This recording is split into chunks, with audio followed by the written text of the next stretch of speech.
Enlightenment ecosystem, literally enlightenment itself in your own home, wherever you are. Proper customized spiritual service helping you to complete with your life negativity. Withdrawal from life, self-hatred, self-denial, self-doubt, so much of tiredness, laziness. We can support you aligning your diet, your attitude, your aptitude, your understanding about life. We can help you with everything.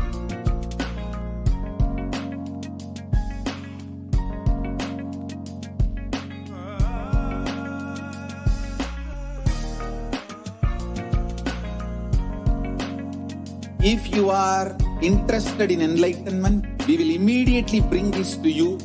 If you are not interested, we will explain the whole science, inspire you and make you interested in enlightenment time. We need to cater this enlightenment science to the whole world wherever they are, because enlightenment is the birthright of all human beings. Kailasa is responsible to provide that to all human beings.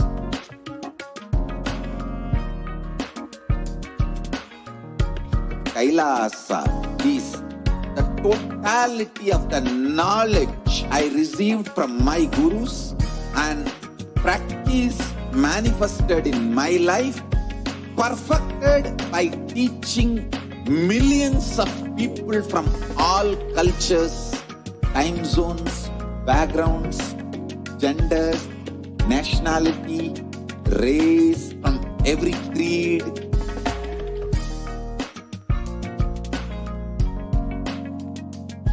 So absolutely perfected knowledge served to you in your home without even you moving out of your couch, free of cost.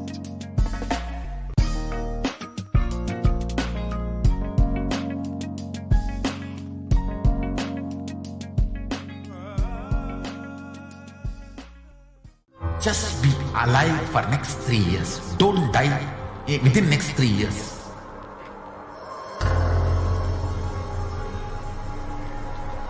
Just don't die within next 3 years. Be alive, somehow be alive. I'm working sincerely. I will reach you somehow. Somehow I will reach you. It's my commitment to humanity.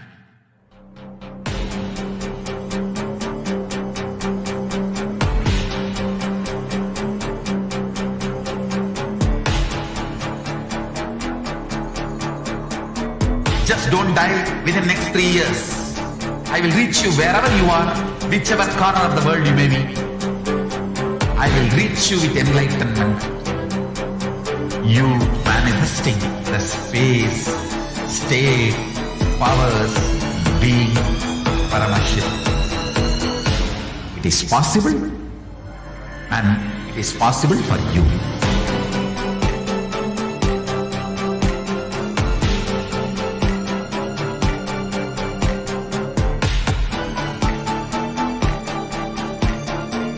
Paramashivoham will reach you with enlightenment science.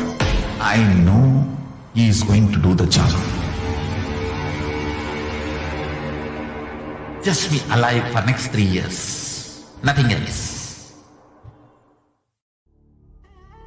What I mean by the word e-Kailasa, listen intensely. Enlightenment ecosystem, literally enlightenment itself in your own home, wherever you are. If you cannot come to Kailasa, it's okay. Kailasa can come to you. Kailasa coming to you is e-Kailasa.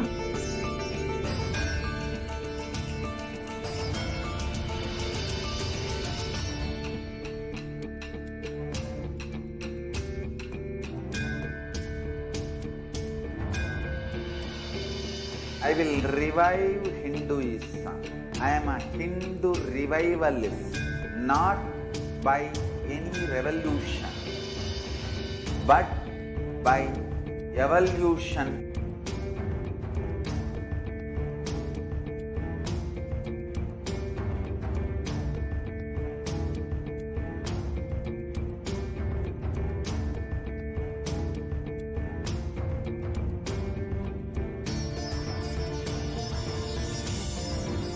And setting model communities.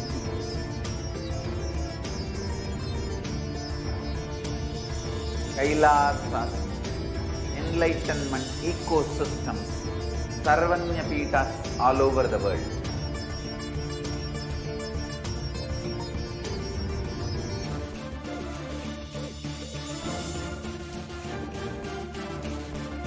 All powerful cognition, knowledge, only when you live power manifestation and possibilities manifestation happens. It's a fundamental truth.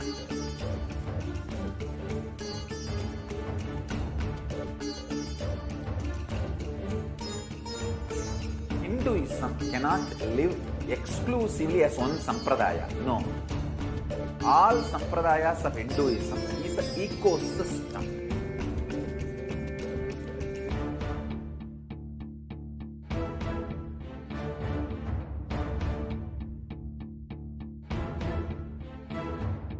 So don't keep quiet thinking that if one sampradaya is attacked, only that sampradaya is going to be affected. All of us are ecosystem.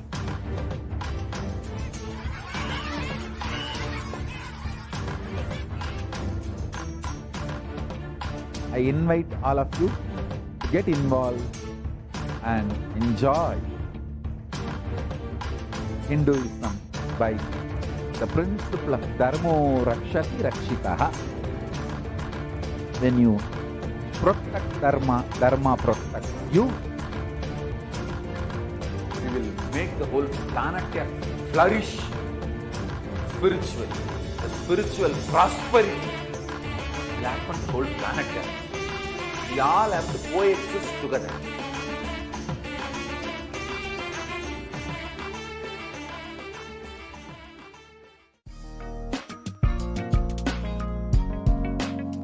We get you health. We get you ability to build beautiful relationships in your life. We get you direct spiritual support, and we make sure you become wealthy.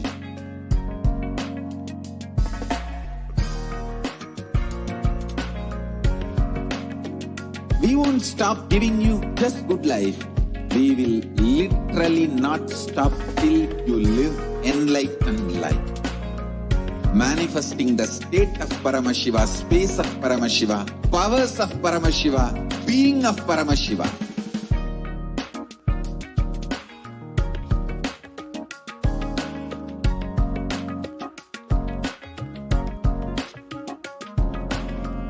Whole world should become e-Kailashians. I want the whole world to know Hindus have something great to contribute to the world.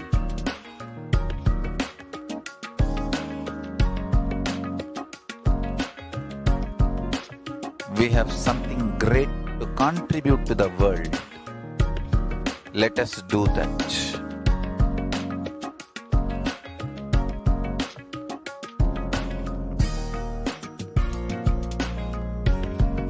E-Kailasa is proper customized spiritual service helping you to identify your root patterns of suffering.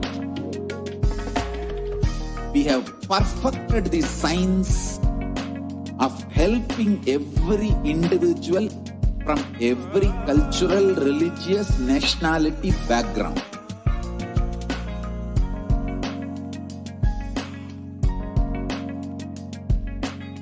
You will have lowest reactionary assumptions, highest awakened response, alive response for life continuously.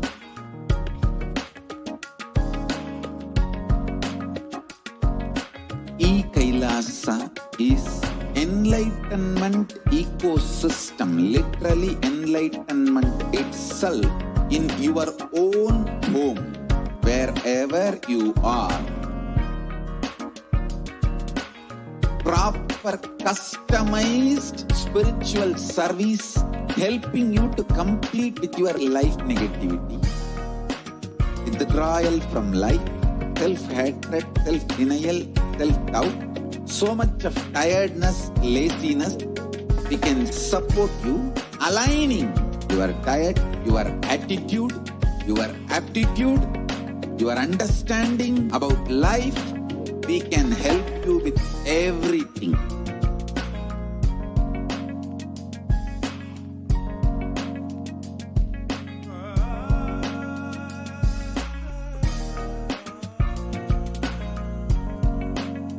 If you are interested in enlightenment, we will immediately bring this to you. If you are not interested, we will explain the whole science, inspire you and make you interested in enlightenment science. We need to cater this enlightenment science to the whole world wherever they are, because enlightenment is the birthright of all human beings. Kailasa is responsible to provide that to all human beings.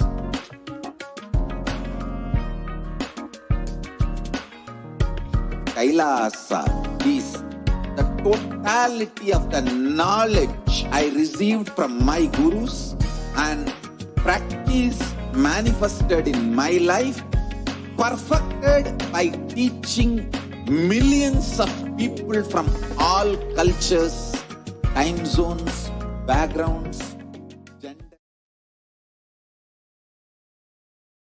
Nithyanandam Paramasukadam Kevalam Jnanamurtim Dvandvatitam Gagana Sadrisham Tattvamasya Ekam Nityam Vimalamachalam Sarvadi Sakshi Bhutam Bhavaditam Triguna-rahitam Sadgurum Tam Namami.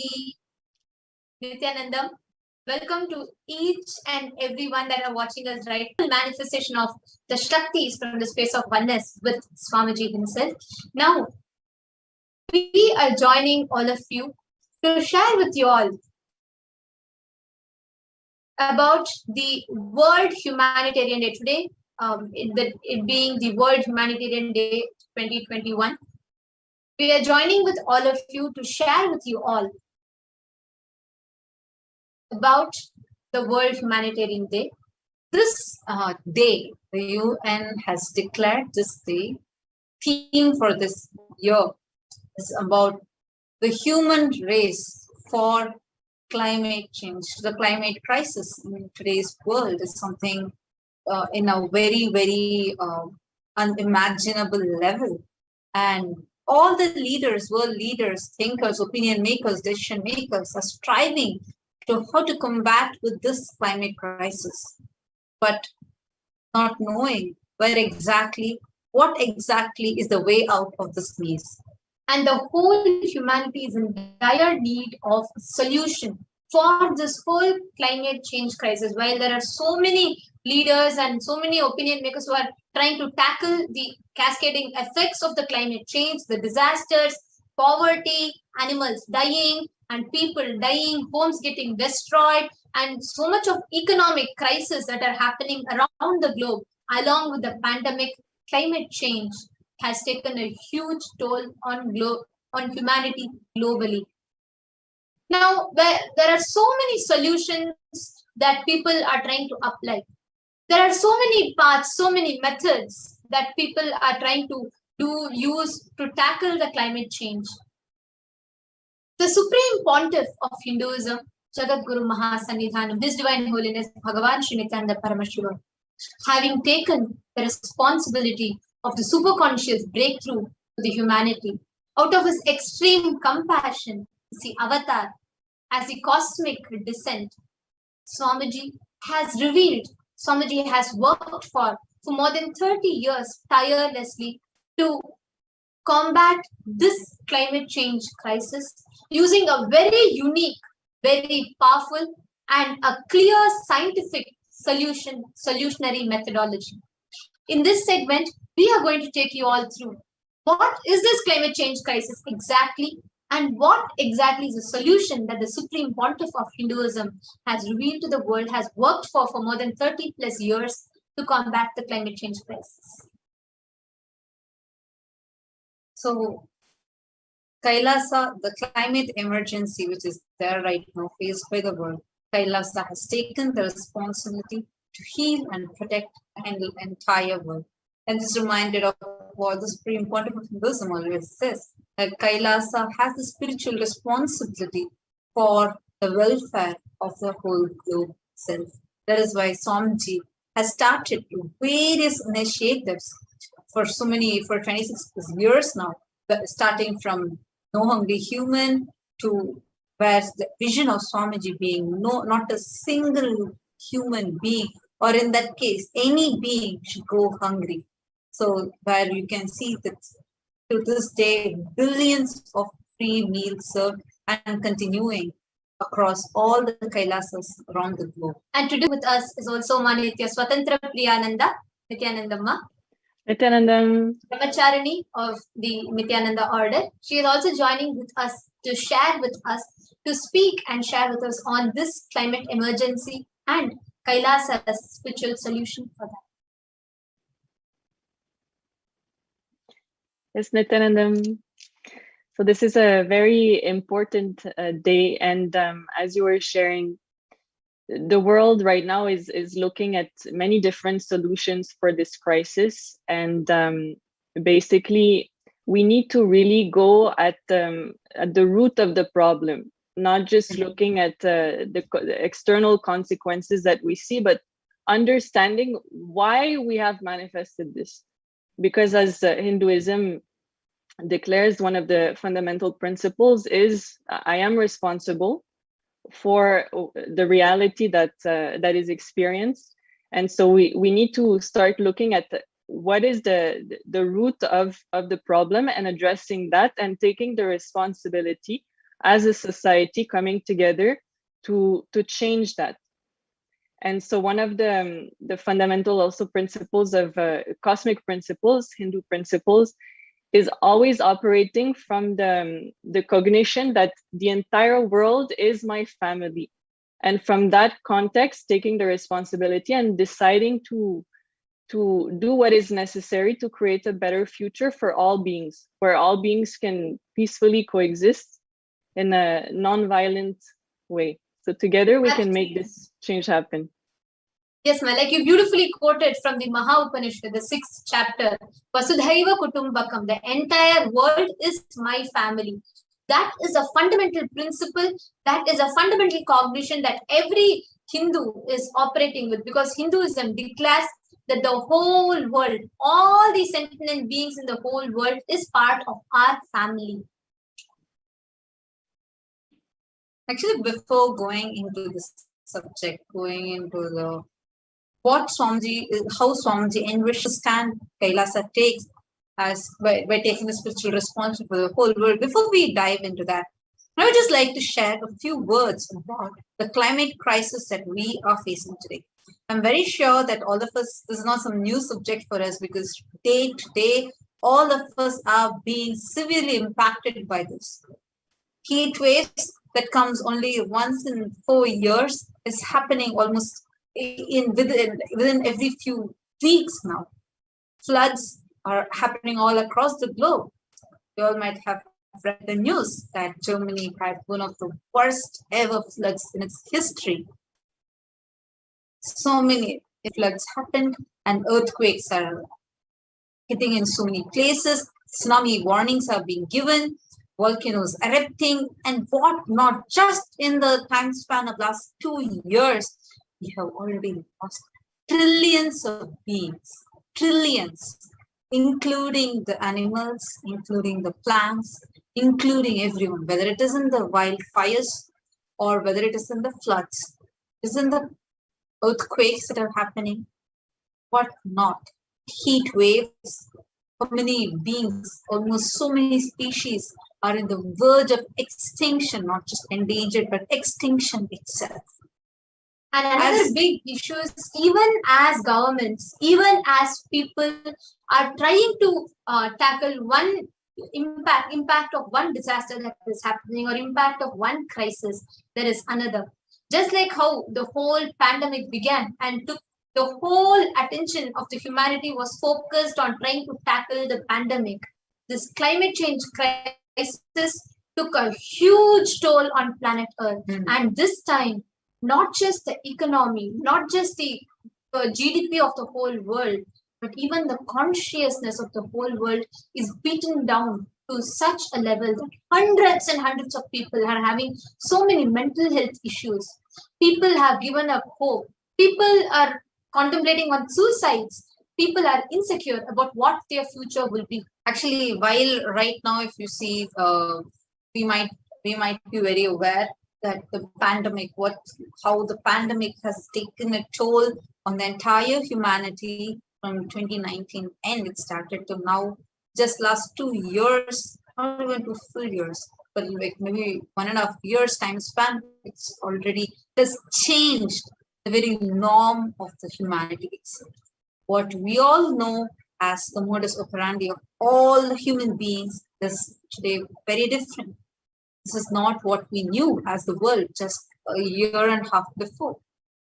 But amidst this, while the pandemic is already there and already so many governments are thinking how to combat it, whether is it the vaccination is a solution or how exactly to prevent it, whether the lockdowns can be imposed without the economy being impacted. Well, these are the thinking. There's one huge impact that is also being caused by this climate crisis that the entire world is facing today. People might blame saying, oh, plastic has increased. People might blame saying, oh, it's the automobile industries. Or you can say so many things. End of the day, our lives, our future, and the next generation, all of our lives are getting impacted. You know it because you are also living in the same planet and you are experiencing this even to this time. Because the climate is so different. What was there just 20 or 30 years before? What kind of a climate we had? What kind of seasons were there? Everything has changed in such a drastic level. In so many cities, the species like sparrows have become extinct from the cities. Now, amidst this alarming crisis, what is the solution? Who is the only hope for humanity? What is the only solution for this? Everyone are running around in a maze where nobody knows. Everyone are trying hard, but nobody knows the way out. We have the avatar, the supreme pontiff of Hinduism, the 1008th living incarnation of Paramashivoham, who has lightened all of us with solution for humanity. So before we enter into this, let's watch this short video on how Kailasa has taken the spiritual responsibility for the whole world.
Kailasa is taking up the responsibility of uniting the nations for ancient heritage, uniting nations for ancient knowledge and scriptural storing, uniting nations for ancient sciences, uniting nations for animal rights, uniting nations for children and youth, uniting nations for enlightened avatars, uniting nations for feminine empowerment and gender equality, uniting nations against lawfare, uniting nations against persecutions and genocides, uniting nations for global peace and religious harmony, uniting nations for mental health and development, uniting nations for monks and nuns, uniting nations for mystical and spiritual sciences, uniting nations for nutritious food and hunger-free world, uniting nations for persecuted religions, uniting nations for revival of ancient civilizations, uniting nations for unique religions, uniting nations for yoga, uniting nations for ancient sacred arts and ancient sacred sciences, uniting nations for consciousness studies and consciousness practices, uniting nations for enlightened cultures and arts, uniting nations for indigenous aboriginal nations and traditions and cultures, uniting nations for advocating peace, uniting nations for yogic sciences, uniting nations for family health and development, uniting nations for rights of the immigrants, uniting nations for safe and supportive entertainment, uniting nations for best right spiritual techniques and methods and technology. Understand? Uniting nations for prevention of mass killings, uniting nations for orphans and abandoned children, uniting nations for furthering the researches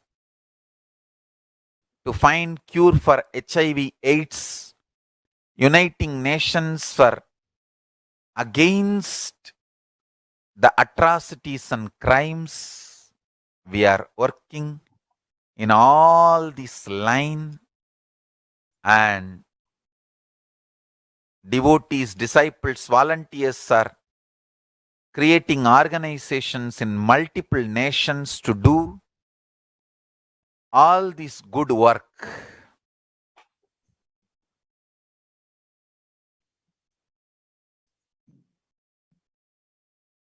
Like the Supreme Court beautifully revealed, Kailasa has responsibility, spiritual, social responsibility in every level to lead the humanity or to a better future, to create a peaceful, blissful, and a happy coexistence amongst human beings, humanity, and all the beings living on planet Earth. So today, the theme given by the United Nations for the whole world for this World Humanitarian Day is about this climate crisis, how all of us have to come together. The whole humanity has to be together for this climate crisis.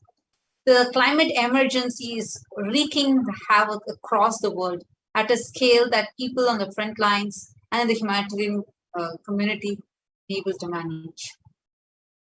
Where we do not know a solution, like as I was explaining very recently, one of the world's largest ever iceberg was broken. Something in the size, it was in the size of Manhattan, it was broken. And such huge things that are happening are giving serious alarm to all of us. So what exactly is the solution? What is the cause? And what are the consequences of this climate crisis? What is going to be happening when we have this? So, for all the viewers who are wondering what climate crisis, I'm pretty sure that all of us are aware of this. Just to give a brief, the climate change means a change of climate which is attributed directly or indirectly to human activity that alters the composition of the global atmosphere, which is in addition to this natural climate variability observed over a comparable time periods. So now, what are some of the visible effects of this climate change right now? You can see like extreme weather events, more intense, larger and frequent droughts, heat waves, hurricanes, tornadoes, floods, earthquakes, and glacier retreats and decline in the Arctic sea ice, and also sea level rising, and even the melting of the whole permafrost means a rock or soil with ice that stays frozen for 2 or more years. It usually lies below an active layer of soil that freezes and thaws every year.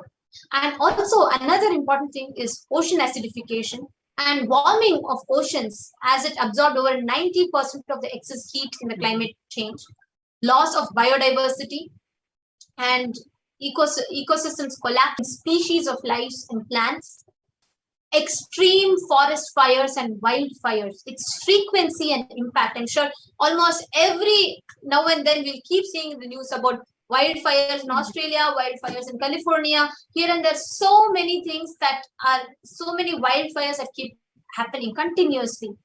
And freshwater loss and desertification, coral bleaching and death of reefs, the aquatic ecosystems, decline in fish population and other forms of aquatic life, destruction of the entire ecosystems such as swamps and even small islands. Every now and then, cyclones, hurricanes, tsunami warnings are happening in many places around the globe. UN has given a red alert because globally, around the globe, the global temperature has increased in 1 degree, which is extremely dangerous, which is going to have huge cascading impact, is going to find it extremely difficult, which humanity is already facing. Humanity is already facing, and if we go in this scale, we might not be able to even visualize the future after 10 years. Less than 10 years, actually, given the rate at which the whole climate crisis, along with this pandemic, is happening. Every now and then we find new variants, Delta Plus, and like it's becoming more and more fatal. So, Ma Swatantra Priya, what do you think this climate change is impacting our day-to-day life as? Yes, Ma. So I feel like the most important part is really to see what we have created, right? And where does that manifestation come from? And looking at how we've become actually so insensitive to life. Somewhere, somehow the disconnect happened between us and other living beings, and between us and our Mother Earth, and forgetting that everything is consciousness, everything is alive, that our very planet, our Mother Earth, is very much alive as much as we are. And somewhere, yes, that disconnect happened, and not understanding how our day-to-day actions can lead to such disastrous consequences for other beings who also have the right to live just as much as we do. And very well said, no, because when physically see, one is about like how so many beings are getting affected at the same time and we are being insensitive to it, and that at the same time is affecting our physical health. See the way the amount of respiratory disorders have increased to such a level where now air needs to be brought. I remember 5 years before this used to be a meme that if we go in the scale, we have to start buying air. And in many countries, buying air has become a part of their normal lifestyle. So yes, see what level it is impacting us, and how many of us can go, just if you were even 10 years before, you would have gone and you will be able to experience the chilly weather of Ooty. Now, in so many places, even in Ooty, Ooty is a place in South India where it's always very cool and it's in the top of the hills. And people usually go there during summertime and it will be so cold. Even there, there's a huge temperature difference.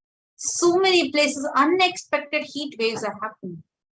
This is impacting our mental and emotional, not just in the into diseases as such, even day-to-day food being available for people.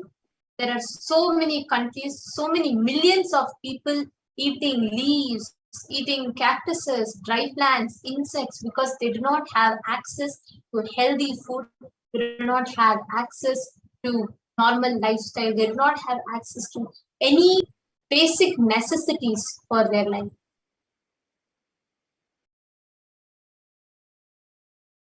So you can go ahead, Maswati. And so the world now is looking at sustainability pioneers, individuals who are going to come up with the solutions to the problems and giving the objectives also for 2030 and how we need to find those solutions that will enable us to reduce the carbon footprint, and so that we can come back to the natural way of living. And it's quite shocking to see how, as a society, when we see all this crisis happening, how we become so used to it as if it was normal, right? But it's time now to really look at the solutions that are going to be sustainable, so that we can come back. We all have that innate ability to recreate a world, the ecosystem where all of us can thrive and reach the highest peak of our possibility while respecting each other. And so that is already there. And Hinduism has the solution, because actually we don't need to reinvent the wheel. We don't need to think of new ways, new technologies, new solutions. The solutions are already in the Hindu scriptures, and all we need to do is organize it, which the Supreme Pontiff of Hinduism is doing through the Nithyananda. Absolutely. Actually, yes. Because why it's so important, just to highlight that, extinction of all life, catastrophic impacts on Earth and all living systems. Actually, it is predicted that if we do not take an urgent action before 2030, in a decade, I think about 9 years left, the temperature will increase 1.5 degrees Celsius. When that happens, the climate change, the impacts of climate change will not be reversible. We're already seeing how the impacts are right now itself, and how this is exponentially worsened just in the last 3 years. And especially in urban areas where it's often very hard concrete structures and not so much green spaces available, there's a huge amount of heat built up. So actually the Supreme Pontiff of Hinduism has told every Hindu to go back to the organic way of living, organic agriculture, and coming back to a green way of living, and also through vertical gardening, which will really help reduce the accumulated heat. Actually, a very interesting thing is here. One is, of course, what Swamiji has been doing, where we can see all the Kailasas across the globe. We have thousands of Kailasas. So many Kailasas have already started the organic farming and doing vertical gardening, and also completely going green, where you don't use plastic, you do not use anything else, but all completely green. And we are also like this, we have a huge list, and Swamiji is one of the huge contributor for making the world go vegan. We have so many thousands of people, actually Hindus from across the globe, voted for vegetarianism. You can go to the previous slides, please. No, you could go to the previous slides. The previous one. Yes. Now, let us also see what exactly is the world doing right now to tackle this climate change, its adverse impacts to the climate change, etc.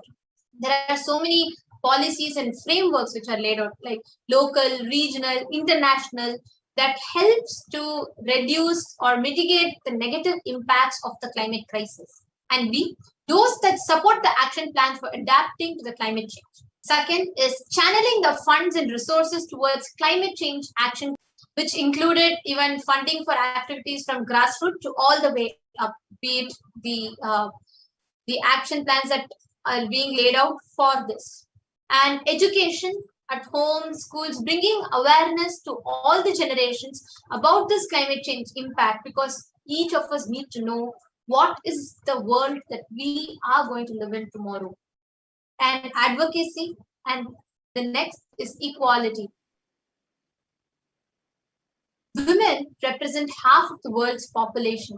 However, when it comes to decisions, they aren't fully represented at the table. And women are some of the best excuse me. Sorry. Women are some of the best stewards of the environment and grassroots leaders and activists. Support of women, especially those who are most affected, is being done. The next slide. Now, the United Nations has built a framework convention on this climate change, established as an international environment treaty to combat dangerous human interference with the climate system, in part by stabilizing greenhouse gas concentration in the atmosphere.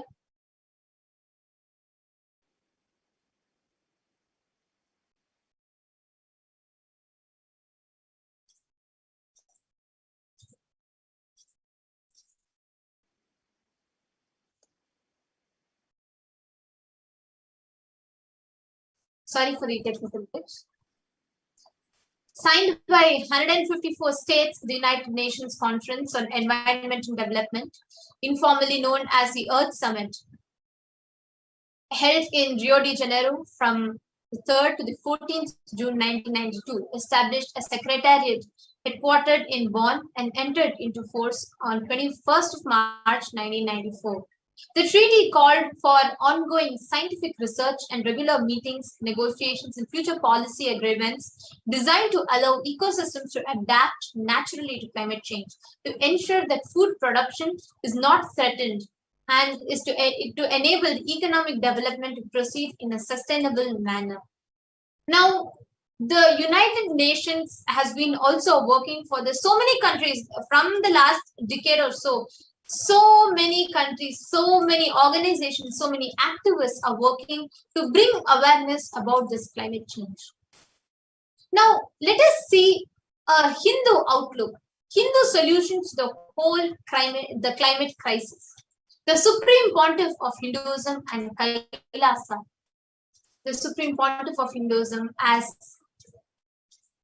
the avatar, leading the 2 billion Hindus across the globe to a solution which is permanent, which is going to bring about a huge change into this whole climate change crisis. Yes. Ma Swatantra Priya, you can go ahead and you can continue to share with us about how what Kailasa is doing to tackle this climate change. So Kailasa is adhering to the agriculture-based economy and superconscious-based existence. If we look at the difference between organic farming systems versus conventional, and research done over 40 years, we can see that organic farming actually consumes 45% less energy. There's 40% fewer carbon emission releases, a drastic improvement of health and soil quality, and 40% increase in potential to produce yields, which leads to a thriving ecosystem, meaning that it supports the biodiversity and increases the presence of earthworms and insects, mammals, all the beings which are coexisting together and creating this ecosystem, which leads to nutritious food and good health for all of us. So Kailasa, Uniting Nations for Organic Agriculture, is cultivating the land, is buying, yes, seeds have been bought for growing organic cow feed grass at Kailasa in Tiruvannamalai to feed the 26 cows located in the mountain path. And with the grace and blessings of the Supreme Pontiff of Hinduism, Bhagavan Nithyananda Paramashivam, the land in multiple instances, it was on June 7th, June 13th. So this is ongoing, happening. So the land is being plowed with organic manure mix and the seeds are being sown. The land is also being readied for planting paddy and ground nuts. So these activities are going on. Thank you so much, Masu. You gave a nice insight into how the agriculture-based economy is thriving in Kailasa and how this is one of the big contributions of Swamiji for this. Actually, this brought a very beautiful point. You were mentioning how the way the Hindu way of agriculture also encourages more earthworms, more for other beings to thrive. This is a very important point. I would just like to highlight it here. Climate crisis. Did you all know? One of the main contributors for this climate crisis is the meat industry. The largest carbon footprint is from this meat industry. In Kailasa, the very main objective is where ahimsa paramo dharmaha. Ahimsa is the highest principle. And we all are taught to live as all beings, not just human beings, but all the beings are equal. Very recently, I saw a news where it was talking a huge number of chipmunks, I think about 600 chipmunks, were ordered to be killed. And same with 500 camels were ordered to be killed, slaughtered on the same day, just because 2 of them tested COVID positive. But is that the same thing we do with the humans? Obviously, no. It is not. So the next question might pop up, but how are all beings living together and having a peaceful coexistence even linked with this climate crisis? So in the science that we were learning when we were young, there's this concept called as food chain. Do you remember, like how we say, like how one animal is dependent on another animal? Yes. So, like for example, when we say, okay, like let's say, what will happen if a bee disappears all of a sudden from the planet? The consequences of it is something huge. Every being has a purpose for its existence. For example, earthworms. Without these earthworms existing, we will not have fertile lands. We will not have the decomposition happening. Our whole planet will be stinking. Yes, extremely small. Might not even be the size of a finger. But even those beings play a very important role in the ecosystem. Actually, each and every being is part of this whole virtuous cycle, the whole cycle which needs to be completed in order for the whole world to be conducive for us to live in. Because Swamiji beautifully shared and highlighted a very important fact in one of the satsangs recently, where Swamiji told, where many people in the Western world run with the idea of this one life theory, based on which we try to grab as much as possible. Okay, I have just 60 years to live. In the 60 years, let me do what I can. Let me experience the best. In that greed or in that fear, we overuse planet Earth. We exploit planet Earth. We grab as much as meat we can and we eat it. We cut down as much of trees we can and make furniture. We cut down as much as trees so that we can get the pulp to make whatever we want. We do everything as much as possible in that 60 years. In the end, we leave exploiting Mother Earth. But Sanatana Hindu Dharma, where you are taught that you come down again and again and again. So naturally, you are going to be born again living in the same planet Earth. Our very fundamental principle is not exploiting, it is enriching, where each and every being, this principle of coexistence, it is not just, oh, okay, let me just go share with my friends, that is what is coexistent. No, even a small ant that is crawling on the ground, keeping the whole ecosystem alive, be it nature, be it the trees, plants, be it water, be it animals, be it insects, birds, everything. We are taught to coexist. Kailasa is building the ecosystems around the globe to create this peaceful coexistence amongst all these sentient beings, not just limited to human beings.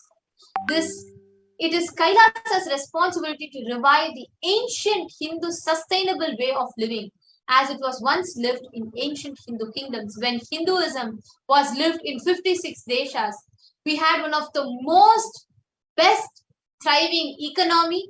We contributed, Hindus contributed, the Hindu nations contributed to over 64% of the GDP, and we were one of the most successful, we were extremely successful, and still we were able to make a living without harming Mother Earth, without exploiting nature. The next slide. And the Supreme Pontiff of Hinduism has also encouraged communities to come together to recreate this way of organic living around Shiva temples, also recreating the way of life from the ancient kingdoms, and like the Kumari civilization, Pandya and Chola cities, and recreating those kingdoms in the shape of a mandala, so all the community together.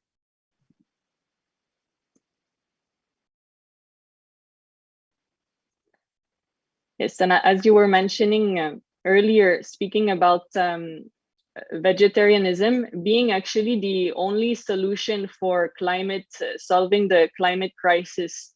If we actually look at the statistics, which are very alarming, 51% of worldwide greenhouse gas emissions can be attributed to animal agriculture, specifically cattle, buffalo, sheep, goats, camels, and pigs, which are raised and killed for food.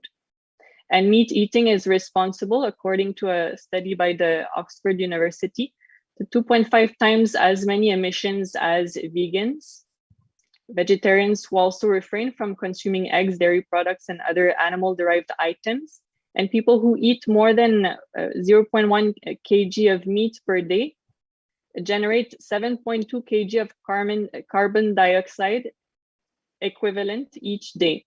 And if we compare to vegetarians and vegans, they generate 3.8 kg and 2.9 kg of CO2 equivalent.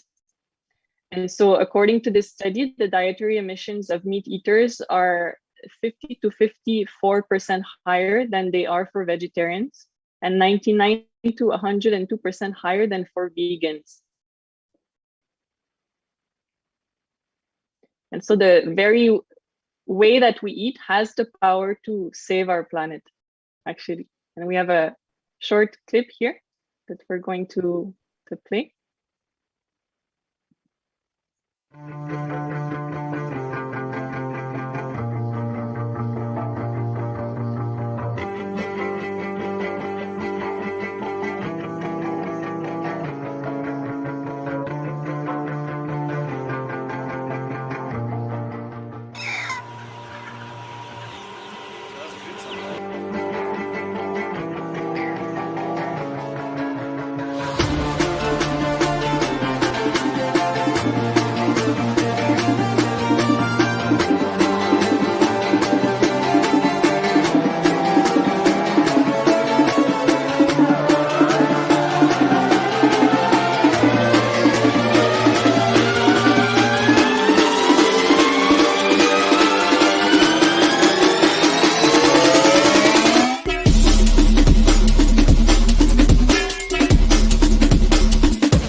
I remember after this voting was conducted and all the Hindus across the globe had decided, I think more than 90% had decided, more than 80% had decided that no, meat eating should not be there and everyone should go completely vegetarian. Actually, Hinduism is a great visionary for humanity and is fortunately still available.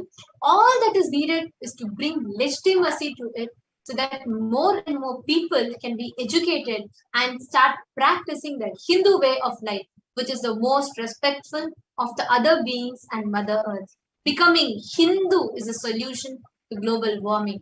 Becoming vegan, becoming vegetarian is a solution to global warming. The solution to global warming resides in that one fundamental principle of Hinduism, where we respect and revere every sentient being.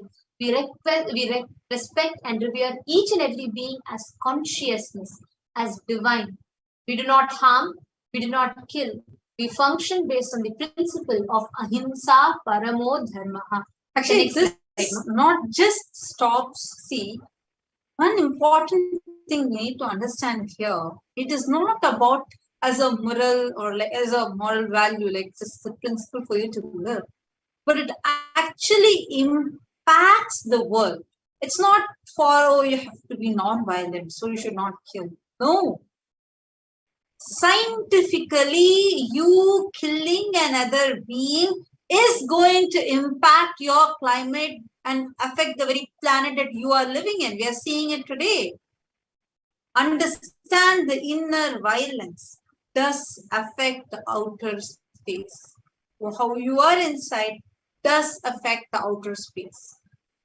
If you carry that violence inside you, we actually here, I remember of one, I think like a, let's say like a power that Swamiji had given to all the Gurukul kids, where we used to do the stalking with rose plant. Paramahamsa Yogananda used to do this, where every day he'll talk with the rose plant and the rose plant would be without thorns. See, roses, as we know, why do rose plants have thorns? To protect themselves. Because they feel they can get violated from outside. But what if you promise, you give them that secure feeling? They don't need to feel that insecurity because they are never going to be violated. When you drop your violence and with that space, when you talk to the rose plants drops its thorns. And as the rose plant drops its thorns, you can very clearly see there won't even be a mark of that in the plant. So that shows how the nature responds to your very thought. So when your thought itself is established in that non-violence, nature responds to it. And what you are sharing has actually been proven by research. If most people have probably heard of the experiments conducted by the Japanese researcher Masuro Emoto with the water, where he basically proved through his experiments that the conscious intention that we hold actually has the power to change the molecular structure of the water itself,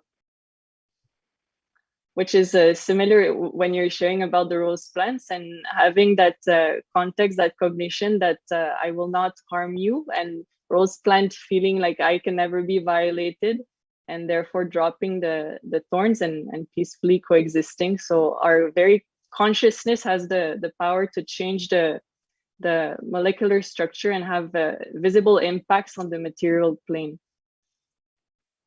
And also as a Hindu ecosystem itself, we have, in multiple levels, this needs to be understood. We are having the topic as how climate crisis is a Hindu outlook for the World Humanitarian Day and joining the human race that the UN is conducting.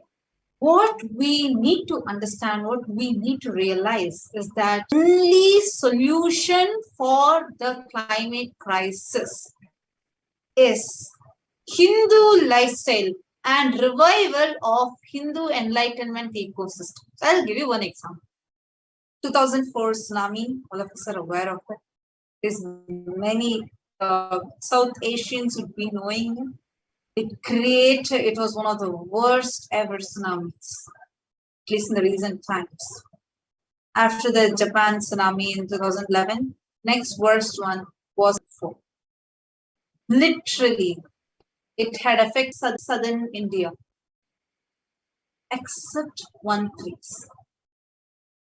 A small, tiny town in Tamil Nadu, Tiruchendur. Because in Tiruchendur, the Murugan temple is on the seashore where every day the waves literally crash on this temple walls. Like you just go and stand in the end of the temple, near the temple wall, you can actually feel that water splashing on you every few seconds once as the waves come and crash on the temple walls. But the day the tsunami was happening across the globe, so many parts of the globe, inside the water with the sea withdrew itself 20 meters away. So understand how all the people who were in Tiruchendur and the entire southern coastal line was affected. So many lives lost, huge loss, except for the people who were in Tiruchendur temple. They were saved. So on the waves except that part, just the temple, for that I think about 1 kilometer range, except that everywhere else tsunami has hit. How is that possible? Understand that is the power of enlightenment ecosystem. This is just one example. If you all remember, I think in 2016, Ujjain, when we all were having the Kumbh Mela, and there was a huge, all of a sudden there was a cyclone that happened, and so many camps were affected. In our camp, Swamiji just went and put his foot, like he just went and stood, and like you could actually see like the storm happening less than half a kilometer away. You could see brown colored storm happening, and Swamiji just stood and looked through his third eye at it, and it actually took a turn. Except for our campus, all other campuses got affected. So many lives were lost. So what in an enlightenment ecosystem, how starting from how all of us coexist, a peaceful coexistence, where we all together coexist to such a level where we all realize and we all say that I will not violate you, you cannot violate me, no one can violate each other. And that way, all the beings coexist. That actually enables the whole nature cycle to function. Understand, when our body can, even if there's a cut, even if you do not put a band-aid, you don't do anything to it. When our body has its own intelligence to heal itself, is nature not intelligent enough to give specific beings in each place? Nature, if you leave it as is. Ganga got cleaned by herself when the whole India was in lockdown, which was crores and crores of rupees project. Ganga cleaned herself. Like how Swamiji said, she just needs 3 days without anyone adding more dirt. She will clean herself. Same way, nature is intelligent enough. It is we as humans going and exploiting the nature, which is the problem. Even if we respect all beings as equal, respect the beings. Revere, you should see, if you've seen how Swamiji sits, even if he goes and sits on a chair, he reveres, goes down to the chair and how to, like, multiple level the enlightenment ecosystem helps, and on top of all, how the avatar helps, how he's protecting us. One, giving us this knowledge, reviving this knowledge, reviving this enlightenment ecosystem, giving us this enlightenment ecosystem. Second, personally being with each and every one of us, saving us from becoming victims to this calamities, whether it's man-made or natural. That revival of that level, enlightenment system is the only solution, and Kailasa is the only hope for humanity. Supreme pontiff of Hinduism is the only hope for the whole of humanity. And this is what we want to share on this World Humanitarian Day with all of you. And everyone tuned in and participated with. We have a very, very, very special darshan today at, I think, very shortly starting. I think tomorrow, 7 p.m. Indian Standard Time, which is 6:30 a.m. Pacific Time, we have the live Bhava Samadhi darshan of Devi Parashakti on the auspicious day of Varalakshmi Vrata. So we hope all of you join, and it's going to be exclusively on two-way. You might be seeing the link on the scroll, events.kailasa.org. So do tune in and let's all get ready to receive amazing blessings and compassion and be showered with Devi Parashakti's praise. So with this, we're coming to the conclusion of the segment, and we'll be concluding now with the prayer. Om Purnamadah Purnamidam Purnat Purnamurnasya Purnamadaya Purnamevavasishyate. Om Shanti Shanti Shanti. Hari Om Tat Sat. Sarvam Bhagavat Shri Nithyananda Paramashivam Padakarpanamastu. Om Nithyanandam.